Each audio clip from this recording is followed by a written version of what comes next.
तो अपने gravitation start किया था चैप्टर, ठीक है। उसमें हमने बात करी थी, हमने वीडियो तो देखा था ना ग्रेविटेशन वाला जो मैंने भेजा है, ठीक है। ठीक है, तो उस ग्रेविटेशन चैप्टर में हमने पढ़ा था कि किस तरीके से अगर हम किसी भी ऑब्जेक्ट को ऊपर फेंक रहे हैं तो कहां पर आ रहा था, अर्थ के पास आ रहा था। जैसे कि न्यूटन बैठा हुआ था एप्पल के ट्री के नीचे और उसके सर पे क्या एप्पल आके गिरा, ठीक है। तो इस सोच में पड़ गया कि एप्पल मेरे पे क्यों गिरा, ठीक है। और उसने और भी सोचा कि क्या दूसरे प्लेनेट मतलब और भी चीजें ऐसे गिरती हैं क्या, ठीक है। तो उसने अलग अलग एक्सपेरिमेंट्स किए, ठीक है। फिर उसने सोचा कि क्या यूनिवर्स में सब जगह ऐसा होता है, ठीक है। तो उसने देखा क्या अगर ये एप्पल मतलब जो अर्थ है वो एप्पल को अट्रैक्ट कर रही है तो क्या वो दूसरे प्लैनेट्स को भी अट्रैक्ट करती होगी, ठीक है। तो इसी सब चीजों के बारे में हमने देखा था, ठीक है। तो न्यूटन ने एक थ्योरी ली थी जो मैं लास्ट क्लास में बताना भूल गया था कि कैसे जो अर्थ है, कैसे जो अर्थ है उसके अराउंड मून रोटेट करता है। ये अर्थ है हमारी मदर अर्थ और ये मामा मून है ना। तो कैसे हम मून को देखते हैं घूमते हुए अर्थ के अराउंड, ठीक है। तो इसका रीजन जो दिया था न्यूटन ने वो दिया था कैसे, हमने इससे प्रीवियस चैप्टर में सर्कुलर मोशन पढ़ा था, सबको ध्यान होगा सर्कुलर मोशन। उसमें हमने देखा था कि एक जो लड़का था, एक्टिविटी जो थी उसमें, जो एक लड़का था, ठीक है, उसके हाथ में थ्रेड थी, उसने स्टोन लिया हुआ था और वो उसको क्या कर रहा था अपने आसपास ऐसे घुमा रहा था, सबको याद होगा, ठीक है। और जैसे उसने उस स्टोन को छोड़ा, जैसे उसने उस स्टोन को छोड़ा तो वो स्टोन क्या है, एक सीधे स्ट्रेट डायरेक्शन में निकल गया था, ठीक है। तो यहाँ पर हुआ क्या एक्चुअली में कि जो ये स्टोन है हर पॉइंट पे क्या कर रहा है, इसकी जो स्पीड है, एक बार जब मैंने इसको घुमा दिया तो मैं इसको कंटिन्यूअसली घुमा रहा हूँ, तब मैं देख रहा हूँ कि जो इसकी स्पीड है वो क्या हो गई है, कांस्टेंट हो गई है। क्या हो गई है, कांस्टेंट हो गई है, ठीक है। पर क्या हो रहा है, इसकी हर पॉइंट पे यहाँ पर डायरेक्शन ये है, यहाँ पर डायरेक्शन ये है, यहाँ पर डायरेक्शन ये है, यहाँ पर डायरेक्शन ये, यानी कि अगर हम सर्कल में किसी पॉइंट पर डायरेक्शन देखना चाहे तो वहां पर क्या ड्रॉ करते हैं, टेंजेंट। और अपन सबको याद है कि टेंजेंट क्या होता है, टेंजेंट वो होता है जो सर्कल की किसी एक पॉइंट से पास होता है, यानी कि passing from the one point. अगर ये सर्कल है, सर्कल का अगर मैं इस तरीके से लाइन ड्रॉ कर दूं जो सर्कल की किसी एक पॉइंट पर टच करती है तो उसको हम क्या बोलते हैं, टेंजेंट। क्या बोलते हैं स्टूडेंट्स, टेंजेंट, ठीक है। तो कुछ यहाँ पर भी इसी तरीके से हो रहा है, जब वो स्टूडेंट क्या कर रहा है, स्टोन को थ्रेड से टाई करके अपने अराउंड घुमा रहा है, ठीक है। वो जो स्टोन है एक बार जब उसने घूमना स्टार्ट कर दिया तो उसने एक फिक्स अमाउंट ऑफ स्पीड का मैग्नीट्यूड गेन कर लिया है, पर वो क्या कर रहा है, हर पॉइंट पर अपनी डायरेक्शन चेंज कर रहा है। और स्टूडेंट्स हमें ये पता है कि जब भी स्पीड विद डायरेक्शन होती है, जब भी स्पीड विद डायरेक्शन होती है उसको क्या बोलते हैं, वेलोसिटी बोलते हैं। क्या बोलते हैं, वेलोसिटी। और हमें ये पता है वेलोसिटी में या तो वेलोसिटी का मैग्नीट्यूड चेंज हो या उसका डायरेक्शन चेंज हो, या तो उसका वेलोसिटी चेंज या तो उसका मैग्नीट्यूड चेंज हो या फिर उसका डायरेक्शन चेंज हो। अगर इन दोनों में से कोई भी एक चीज चेंज हो रही है तो हम क्या बोलते हैं कि क्या चेंज हो रहा है, एक्सेलरेशन प्रोड्यूस हो रहा है। वहां पर क्या प्रोड्यूस हो रहा है, एक्सेलरेशन प्रोड्यूस हो रहा है। तो स्टूडेंट जब ये स्टोन को घुमा रहा है अपने हाथों से, ठीक है, तो ये क्या कर रहा है, स्टोन को एक्सेलरेशन प्रोड्यूस करा रहा है, ठीक है। पर हम यहाँ पर ये भी देख पा रहे हैं कि ये स्टोन जो है वो बाहर क्यों नहीं जा पा रहा है, बाहर क्यों नहीं जा पा रहा है भाई। बाहर कब गया था, जब हमने इसको रिलीज किया था, उससे पहले बाहर क्यों नहीं जा पा रहा है, क्योंकि यहाँ पर जो थ्रेड है, यहाँ पर जो थ्रेड है उसने क्या लगा रखा है, उसने एक फोर्स लगा रखा है जिसको उसने ह्यूमन बींग्स है, जो स्टूडेंट है उसने उसको टाई कर रखा है, यानी कि उन दोनों के बीच का जो फोर्स है वो उसने प्रोवाइड कर रखा है थ्रेड ने, ठीक है। इसी तरीके से अगर हम अर्थ और मून की बात करें, ठीक है, तो हमने देखा था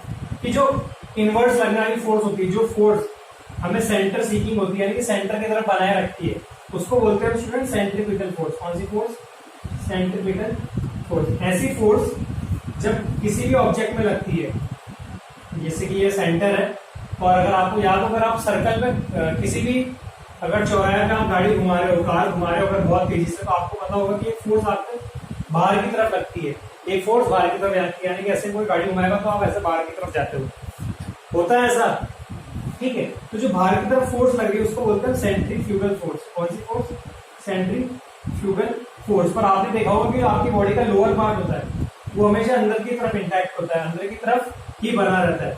इस फोर्स को बोलते हैं सेंट्रीपिटल फोर्स, ठीक है।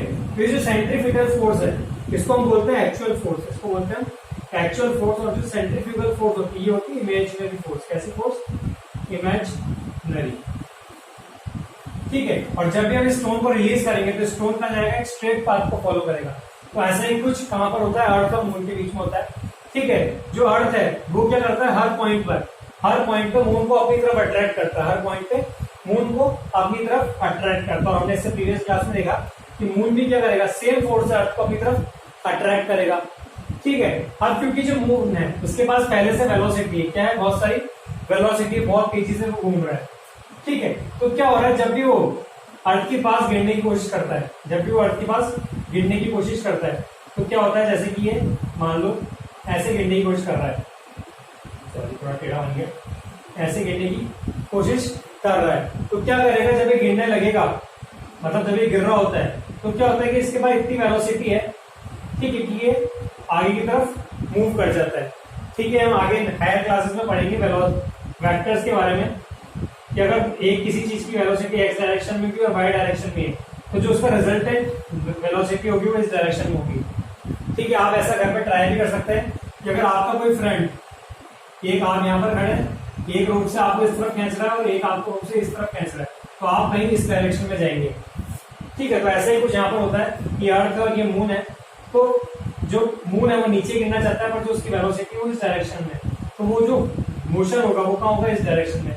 और ऐसा हर पॉइंट में होगा। इसकी वजह से क्या होगा? वो इसके अराउंड रोटेट करने लगेगा। तो ये रीजन है कि जो अर्थ है उसके अराउंड मून कैसे रोटेट करता है और कैसे वहां पर ग्रेविटेशन वर्क करती है। और सिमिलरली इसी तरीके से जो अर्थ है वो सन के अराउंड रोटेट करता है और बाकी प्लैनेट्स भी क्या ऐसे ही रोटेट करते हैं एक दूसरे के अराउंड। ठीक है। ये तो थी कुछ बेसिक नॉलेज जो मैं बताना भूल गया था। ठीक है। ग्रेविटेशन के बारे में ये कहीं पर आएगा नहीं एग्जाम में, पर क्योंकि ये छोटा सा लाइन लिखी हुई थी आपकी बुक में तो मैंने आपको समझा दिया है। ठीक है। इसके बाद हमने देखा था यूनिवर्सल लॉ ऑफ ग्रेविटेशन। क्या देखा था? Universal law of gravitation. Universal law of gravitation क्या बोलता है कि अगर दो ऑब्जेक्ट्स हैं जिसका मास क्या है? m1 और m2 और उनके सेंटर के बीच का डिस्टेंस अगर r है, क्या है? r है, तो उनपे जो लगने वाली फोर्स होगी वो कैसे होगी? वो along the line joining the centre होगी, यानी कि दोनों सब जो ऑब्जेक्ट्स हैं उनके सेंटर को जो लाइन ज्वाइन करेंगे उस पर लगने वाली है, यानी कि इस पर फोर्स लगेगी इस डायरेक्शन में, तो फोर्स लगेगी इस डायरेक्शन में। ठीक है। और जो दोनों फोर्सेस होंगी वो कैसी होंगी? अपोजिट होंगी। तो हम एक बार मैथमेटिकली देख लें तो एफ जो बोला था न्यूटन ने यूनिवर्सल लॉ में कि जो फोर्स होगी वो डायरेक्टली प्रोपोर्शनल होगी to the product of their masses, यानी कि जो दोनों ऑब्जेक्ट हैं उनके जो मास है उनका प्रोडक्ट होगा। सेकंड, जो फोर्स है वो इनवर्सली प्रोपोर्शनल होगी to the square of the distance between them, यानी कि दोनों ऑब्जेक्ट्स के बीच की जो डिस्टेंस है उसके स्क्वायर के बराबर होगी। ठीक है। फिर हमने इसको एडअप किया था तो हमने देखा था जो फाइनल फोर्स आई वो जी m1 m2 upon r square. यहाँ पर जो g था वो क्या था? Universal gravitational constant. और इसकी वैल्यू जो हमने निकाली थी स्टूडेंट्स वो क्या थी? 6.673 इंटू 10⁻11 न्यूटन मीटर स्क्वायर पर केजी स्क्वायर। ठीक है स्टूडेंट, इसकी बात हमने लास्ट क्लास में की थी। ठीक है। तो यहां तक किसी को कोई डाउट? फटाफट मैसेज में टाइप कर दो। नहीं है? चलो, तो एक बार जो चीजें मैंने बोली थी लास्ट क्लास में उनको हम पॉइंट्स में लिख लेते हैं। ठीक है। जो भी चीजें मैंने बोली थी कि कहां पर कौन सी फोर्स लगती है तो उसके बारे में लिख लेते हैं। पहला important points,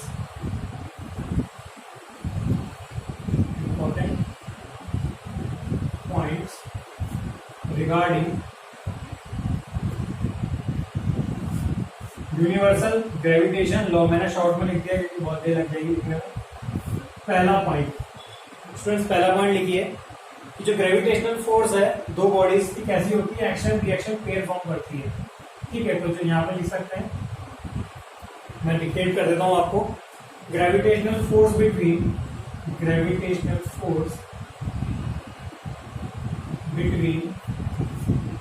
two objects, gravitational force between two objects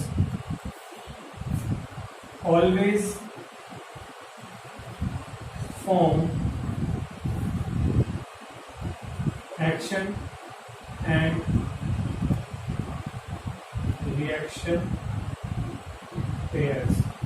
इसका ध्यान रखना है, ग्रेविटेशनल फोर्स है, कोई गर्लफ्रेंड बॉयफ्रेंड नहीं लिखा है मैंने, ठीक है, क्योंकि तुम्हारा दिमाग ज्यादा ही चलता है। सेकेंड लिखिए, जो ग्रेविटेशनल फोर्स है वो कैसी है, it is a central force, it is a central force. हमने देखा भी था जब दो ऑब्जेक्ट मैंने ड्रॉ किए थे, तो उनको जो लगने वाली फोर्स थी वो कहां से लगनी थी, along the line joining the centres of the object. ठीक है, क्या क्या टाइप कर दिया तुमने वही यहाँ पे।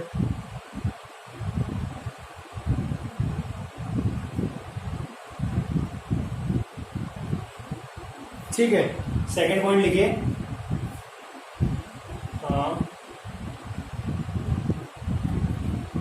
थर्ड पॉइंट लिखिए, जो ग्रेविटेशनल फोर्स होती है, gravitational force is independent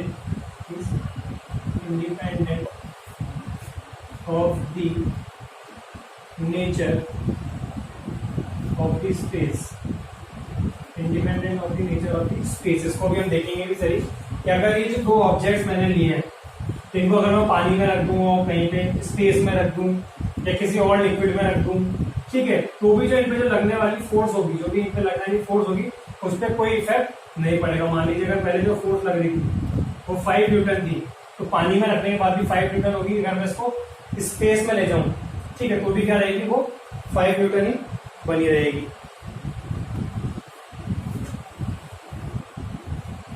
fourth point लिखिए,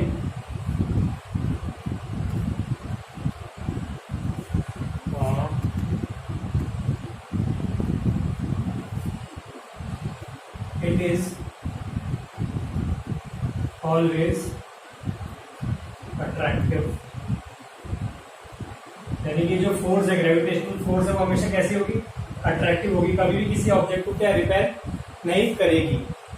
इसके बाद लिख सकते हैं आप, डज नॉट डिपेंड हो गया,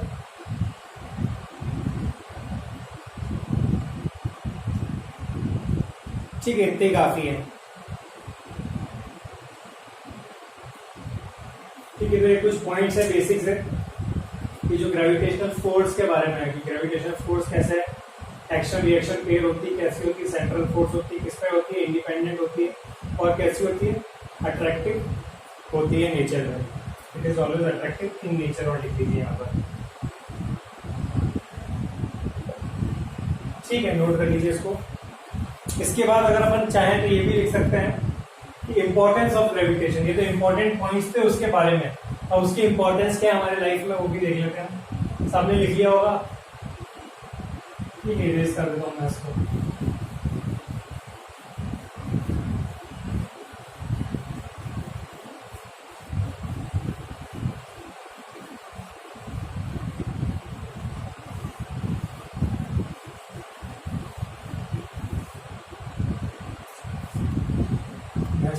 importance of gravitation,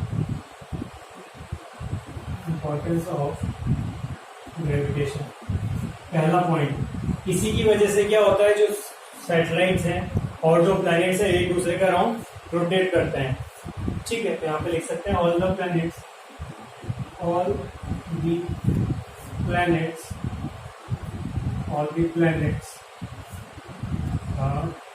the planets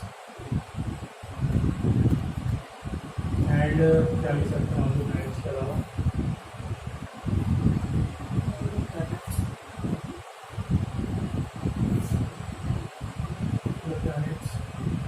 rotate around the sun. ठीक है, importance of gravitation. All the planets rotate around the sun due to gravitation.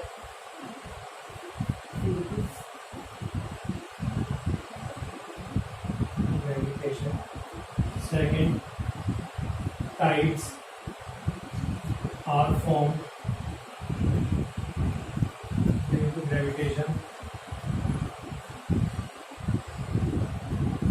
Third, satellites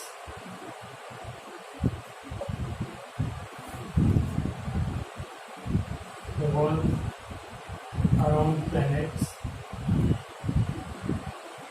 because of gravitation. ठीक है। और फोर्थ, जो हमारा atmosphere है वो भी किसकी वजह से है? ग्रेविटेशन की वजह से है। तो atmosphere on the earth is also due to the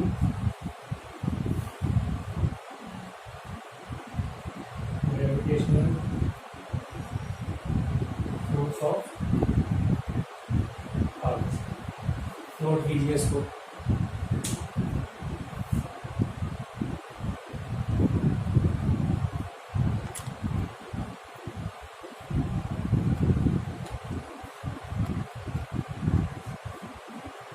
एक चीज और लिख लीजिएगा स्टार बना के, अगर आपके एनटीएससी के एग्जाम पूछे जाए कि जो जी की वैल्यू हमने लिखी थी 6.673 इंटू 10⁻⁻11 न्यूटन मीटर स्क्वायर पर केजी स्क्वायर।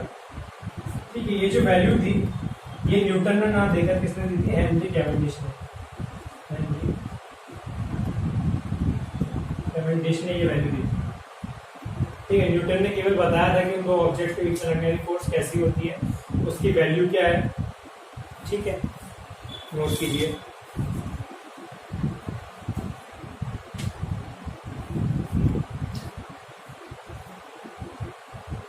कर लिया सबने?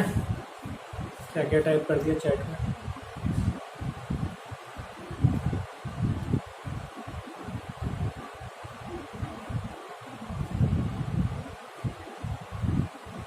Picture is not clear. कि देवांश ने शेयर कर दिया नोट्स, वहां से देख लो।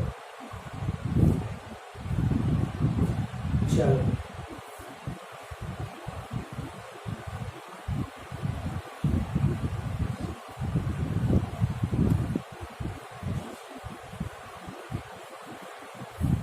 इसके बाद एक बार मैं आपकी बुक देख लूं, क्योंकि आपके कुछ टॉपिक्स हटा दिए गए हैं चैप्टर में से।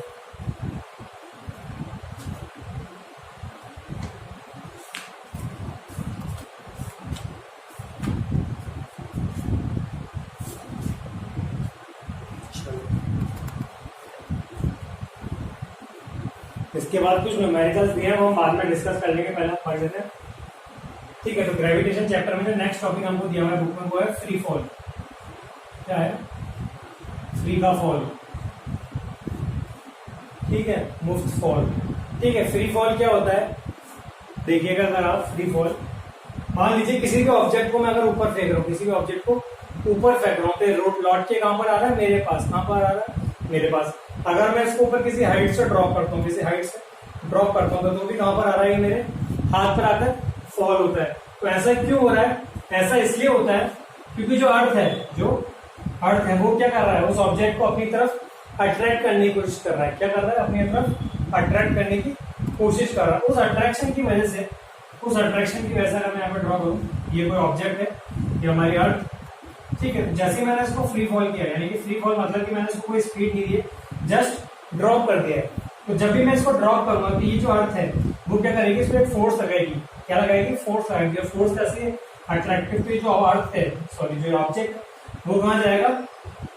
अर्थ के पास जाएगा। वैसा नहीं है कि ऑब्जेक्ट, अभी हमने पढ़ा कि सर आपने तो बोला था कि जब भी दो ऑब्जेक्ट्स के बीच में फोर्स लगती है, ग्रेविटेशन फोर्स, तो क्या करती है? वो एक दूसरे को अट्रैक्ट करती है, इक्वल एंड अपोजिट फोर्स। यानी कि अगर ये फोर्स और ये ऑब्जेक्ट है, तो जिस फोर्स से ये इसको ऑब्जेक्ट करेगा, उसी फोर्स से ये भी क्या करेगा? उसको अपनी तरफ अट्रैक्ट करेगा।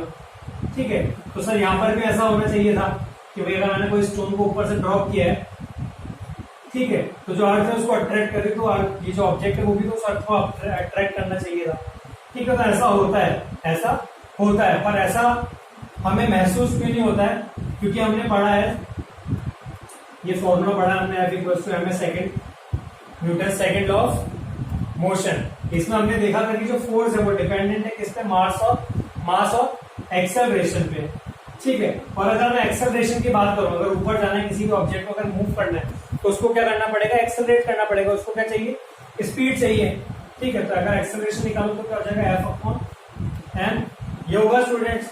अब यहाँ पर अगर हम देखें इस स्टोन के रेस्पेक्ट में जो अर्थ का मास है वो कितना ज्यादा होगा, होगा नहीं होगा, जो स्टोन का मास होगा, मान लीजिए अगर वो स्टोन का मास 1 यूनिट है, कितना है 1 यूनिट, सॉरी स्टोन का, और अगर मैं अर्थ की बात करूं तो उसका जो मास होगा वो कितना हो जाएगा 6.67 इंटू 10⁴ kg, कुछ इस ऑर्डर का होगा। तो आप समझ पा रहे हैं, अगर ये 1 है तो वो 10⁴, यानी कि अगर मैं यहाँ पे 0 लगाना स्टार्ट करूंगा तो 1 2 3 4 6 7 8 9 10 11 12 13 14 15 16 17 18 19 20 21 22 23 24, कुछ इतना ज्यादा मास होगा उसका, ठीक है। और स्टोन का मास कितना है, इतना सा। और हमें पता है कि एक्सेलरेशन और मास, एक्सेलरेशन और मास में कैसा रिलेशन है, इनवर्स का रिलेशन है।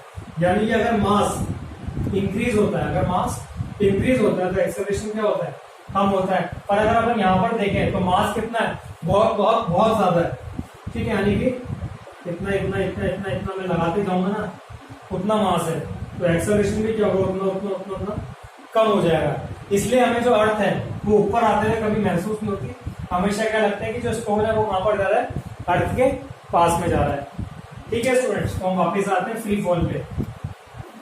फ्री फॉल में क्या हुआ, हमने देखा कि फ्री फॉल में क्या हुआ, जो ऑब्जेक्ट है वो कहां पर आ रहा है, अर्थ के पास आ रहा है, तो मदर अर्थ, ये हमारा मदर अर्थ का बेटा स्टोन, ठीक है। तो ये स्टोन कहां पर आ रहा है, बाहर भागा था और वापस कहां पे लौट के आ गया, ये अर्थ के पास आ रहा है। किसी ने वही इसमें घूम रहा था लावारिस, तो किसी ने पकड़कर उसको छोड़ दिया, जा तो वापस अर्थ के पास जा, तो ये वापस आ रहा है, ठीक है। तो अर्थ क्या करेगी उसको, जैसे तुम भाग जाते हो घर से तो तुम्हारी मम्मी तुम्हें पकड़ के लाती है, वैसे अर्थ क्या कर रही है, उसको पकड़ के ला रही है। तो जिस फोर्स से पकड़ के ला रही है, जिस फोर्स से पकड़ के ला रही है उसको बोलते हैं हम ग्रेविटेशनल फोर्स, उसको बोलते हैं ग्रेविटेशनल फोर्स, ठीक है।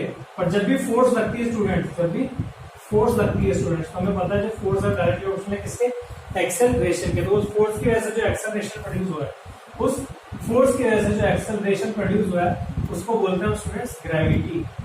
क्या बोलते हैं, gravity.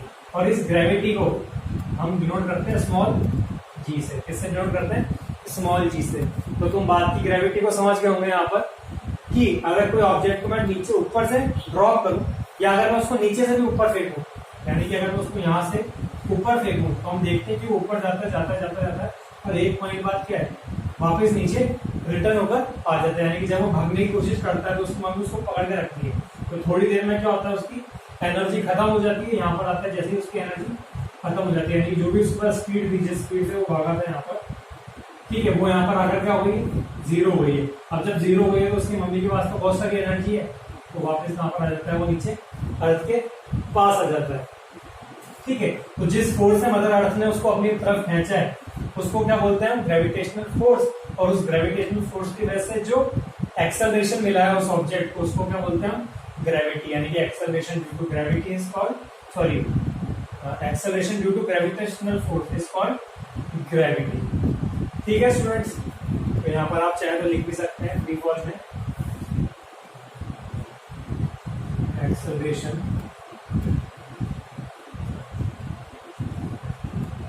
Due to gravitational force is called gravity, it is denoted by small g, ठीक है स्टूडेंट्स। अब इसकी अगर चाहें तो हम वैल्यू भी निकाल सकते हैं, कैसे निकालेंगे देखिए, मैं यहीं पे कर रहा हूँ, बाकी तो मैं नोट्स शेयर कर दूंगा बाद में, क्योंकि इससे पहले तो मेरे पास नोट्स थे नहीं, सब वहीं पर है कोर्ट द्वार में, तो मैं वापस नोट्स बना रहा हूँ, तो तुम्हें शेयर कर दूंगा मैं सारे नोट्स, ठीक है। अभी तुम सब समझ लो, ठीक है। तो देखो क्या करना है, हमें पता है कि जब भी ऑब्जेक्ट नीचे आ रहा है तो इस पर फोर्स लग रहा है, ठीक है। कोई भी ऑब्जेक्ट, अगर हमने इससे प्रीवियस चैप्टर में बात करी थी, कोई भी ऑब्जेक्ट का जो वेट होता है वो किसके बराबर होता है, फोर्स के बराबर होता है। तो हम लिख सकते हैं कि अगर स्टोन का मास m हो, स्टोन का मास अगर m हो और ये a एक्सेलरेशन से नीचे आ रहा हो, तो इस पे जो फोर्स लगने वाली होगी किसके बराबर होगी, ma के बराबर।